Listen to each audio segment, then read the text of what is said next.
नमस्कार मंडळी. संपूर्ण देशामध्ये दंगलखोर, लँड जिहादी, त्यानंतर लव जिहादी मुस्लिमांचं एक षडयंत्र व्यवस्थित रचलं जात आहे. आणि ही गंभीर घटना आहे मित्रांनो. हे मुस्लिम म्हणजे असे जिहादी वृत्तीचे मुस्लिम ज्यावेळेस बोलतात तेव्हा त्यांच्याकडे लक्षपूर्वक ऐका. ते म्हणतात की भारताचं संविधान त्याने आम्हाला अधिकार दिलेले आहेत. पण मग भारताचं संविधान मोठं की कुराण मोठं, शरिया मोठा, असा प्रश्न त्यांना विचारला की ते सांगतात नाही, आमच्यासाठी संविधान नाही, आमच्यासाठी कुराण आणि शरिया हे संविधानापेक्षा मोठं आहे. इथे त्यांचा हेतू, त्यांचं सूत्र लक्षात येतं. संविधानाने दिलेले अधिकार वापरायचे आणि त्याचा वापर कशासाठी करायचा? तर कुराण आणि शरिया हे जबरदस्तीने लागू करण्यासाठी करायचा, किंवा गजवा हे हिंद हे कसं भारतात निर्माण होईल त्यासाठी भारताचं संविधानच वापरायचं. ही एकंदरीत रणनीती आपल्याला दिसून येईल. आणि मित्रांनो, केवळ हे भारतातच आता सुरू झालेलं असं नाहीये, तर युरोपमध्ये देखील त्यांनी याच तत्वाचा वापर केलेला आहे. या जिहादी प्रवृत्तीच्या मुस्लिमांनी त्याच तत्वाचा वापर केला. हे मुस्लिम अ, इंग्लंड किंवा जर्मनी असेल किंवा युरोपमधले अन्य देश असतील, तिथे गेले, तिथे शरणार्थी म्हणून गेले आणि मग तिकडच्या कायद्याचा वापर करून त्यांनी आपला जिहाद तिथे राबवला. हे तत्व आता भारतातही लागू होत आहे, हळूहळू लागू करण्यात येत आहे. मुस्लिम काय म्हणतात, म्हणजे असे जिहादी मुस्लिम काय म्हणतात ऐका. ते म्हणतात की प्रोटेस्ट करण्याचा अधिकार, म्हणजे आंदोलन करण्याचा अधिकार आम्हाला संविधानाने दिलेला आहे.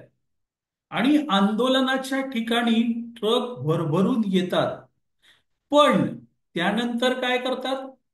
त्यानंतर दंगल करवतात. मंडळी, पश्चिम बंगालमध्ये देखील तेच झालं. पश्चिम बंगालमध्ये आम्ही वक्फच्या विरोधात प्रोटेस्ट करण्यासाठी आलोय आणि आम्हाला भारतीय संविधानाने आंदोलनाचा अधिकार दिलाय असं ते म्हणत होते.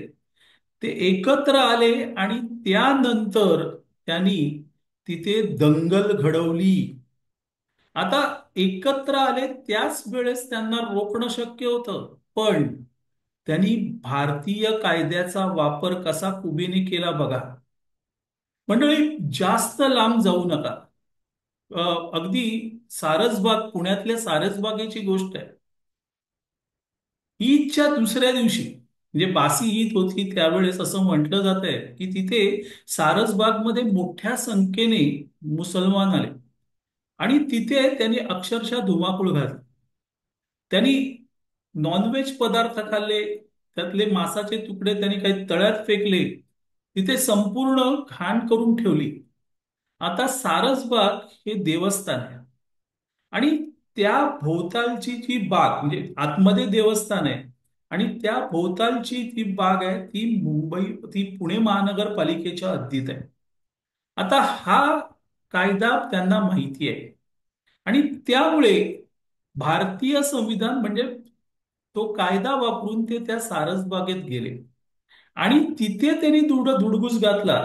मंदिराला त्यांनी काही केलं नाही, पण त्यांनी दाखवून दिलं की आम्ही या सारसबागेवर पण हक्क दाखवू शकतो, मंदिरावर पण हक्क दाखवू शकतो. आणि हे भारतीय संविधानाचा, भारतीय कायद्या नियमाचा वापर करून केलं. मंडळी, भारतीय संविधान आणि त्यांनी दिलेले अधिकार हे त्यांच्यासाठी आहेत जे संविधानाला मानतात. आजही कुठ मुस्लिम सोडून अन्य धर्मियांना जर विचारलं तर ते हेच सांगतात की संविधान मोठं आहे, त्याच्यानुसार देश चाललाय. पण मुस्लिम का बोलत नाहीत? हा, अधिकारांची किंवा चर्चा होते त्यावेळेस मात्र त्यांना संविधान हवं असतं.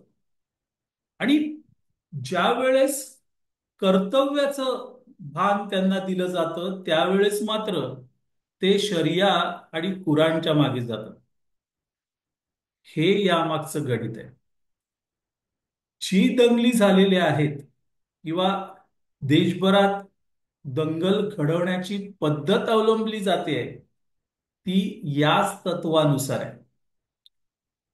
भारतातले कायदे नियम हे इकडच्या हिंदूंच्या विरोधात वापरायचे, हे त्यामागचं या जिहादी मुस्लिमांचं तत्व आहे.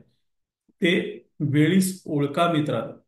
असो मंडळी, तुर्तास इथे थांबतो. मी आबा माळकर आपली रजा घेतो. धन्यवाद.